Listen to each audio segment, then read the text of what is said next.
Welcome to the Tweet Trends Podcast. Hey, Yvette, what's trending today? Hey, I'm Yvette. Hey, girl. And you are tuned into Tweet Trends. It's the quickest way to find out what's trending today. Happy September. It's Self-Improvement Month. So let's get started. Although September is much more than Self-Improvement Month, it's a whole lot of other things. I wanted to start the month with this particular topic, though, because self-improvement is not a one-day thing. You don't start it at 8 o'clock and finish it at 9 o'clock and be like, bam, I'm improved. What's next? It doesn't work like that. Self-improvement is a daily habit-forming thing that you need to do, and you'll gradually get better. You'll gradually change into this. It's kind of like that whole caterpillar to a butterfly effect. You know, it takes time. It takes work, and it's not easy sometimes. There are some things that you can improve upon, and you're like, that was simple. But there are other things that it's gonna take doing the work, and you have to be invested. So what I want to do with today's episode is I want to give you some things that you can actually do on your own to improve yourself. And like I said, it's gonna take work. You got to invest in yourself. If you don't invest in yourself, then who else is gonna do it?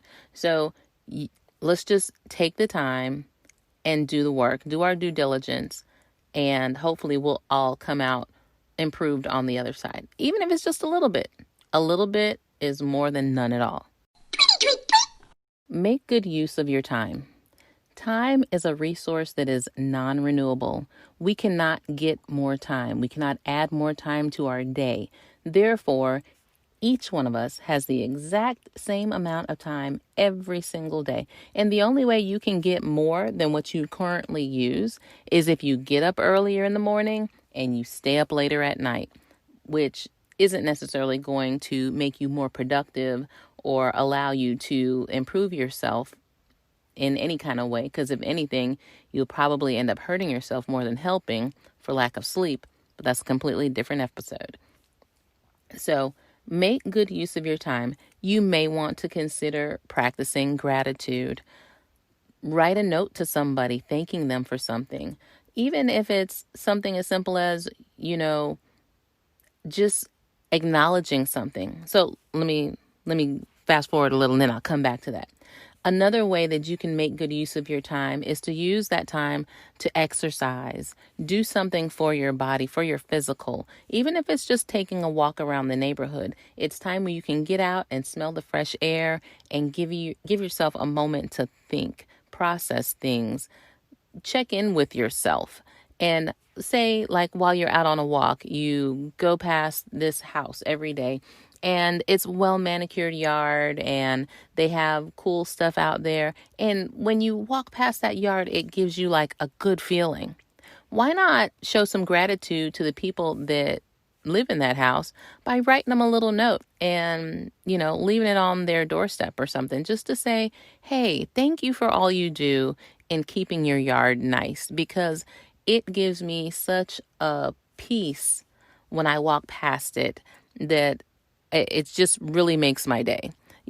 Letting people know that you appreciate them is not only good for the other person, it's good for yourself too. So practice gratitude, exercise, meditate regularly. Now you can meditate while you're on your walk. Nobody says you have to be like some type of yogi and sit cross-legged and, humming chants and little mantras.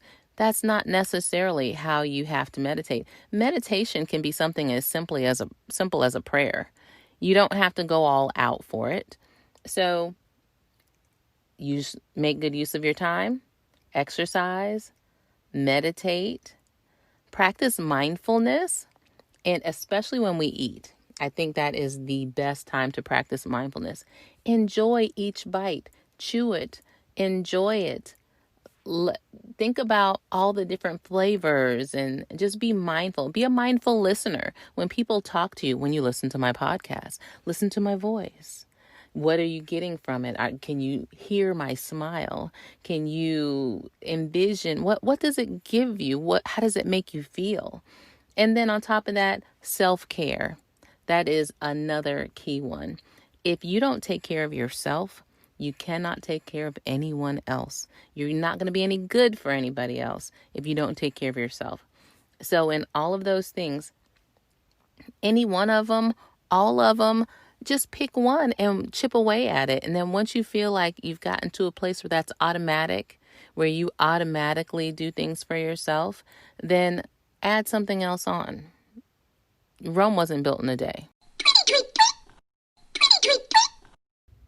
Start a daily reading habit or even journal.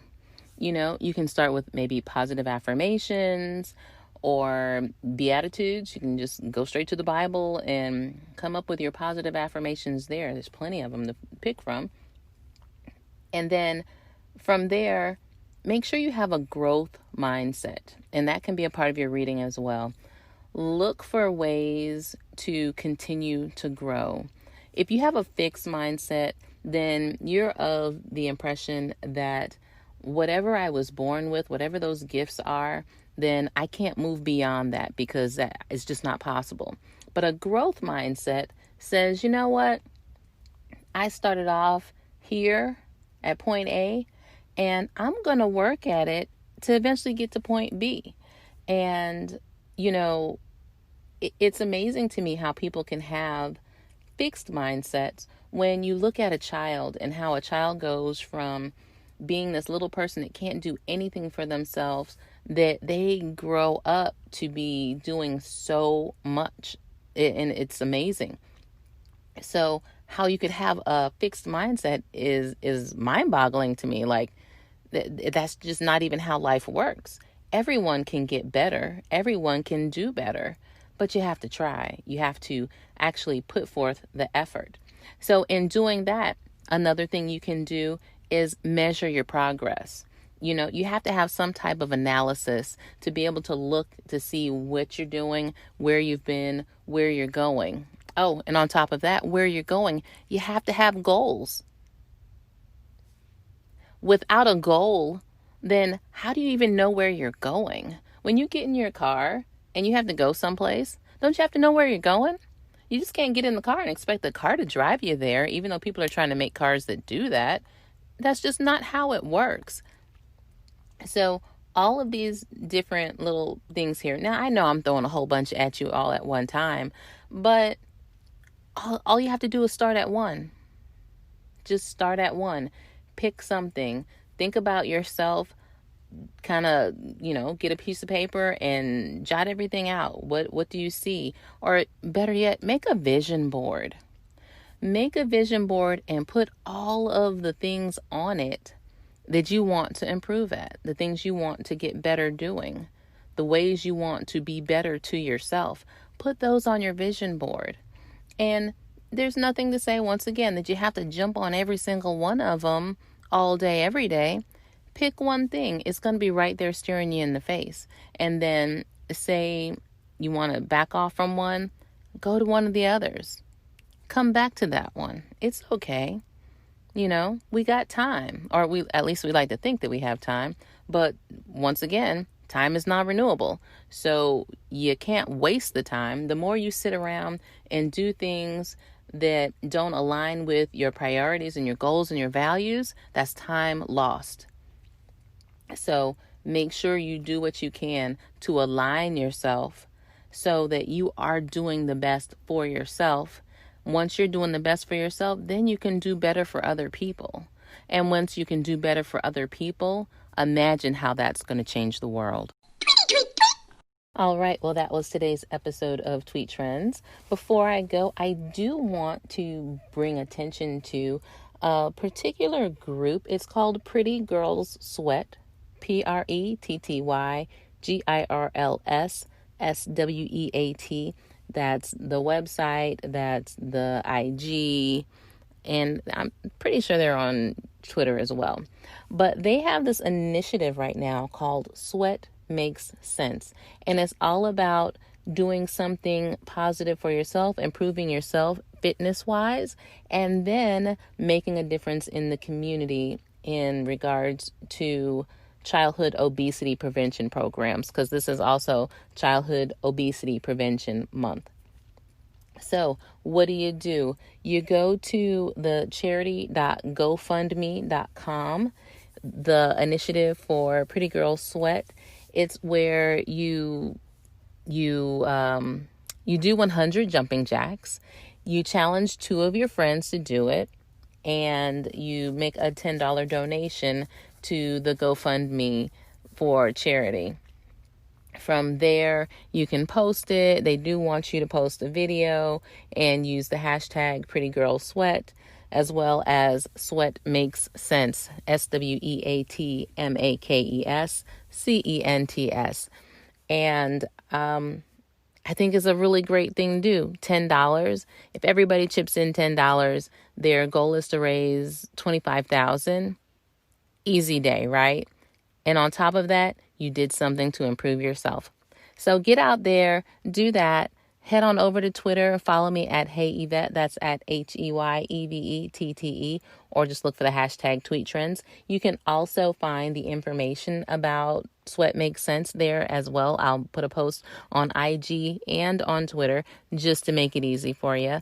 And who knows, I might be challenging you.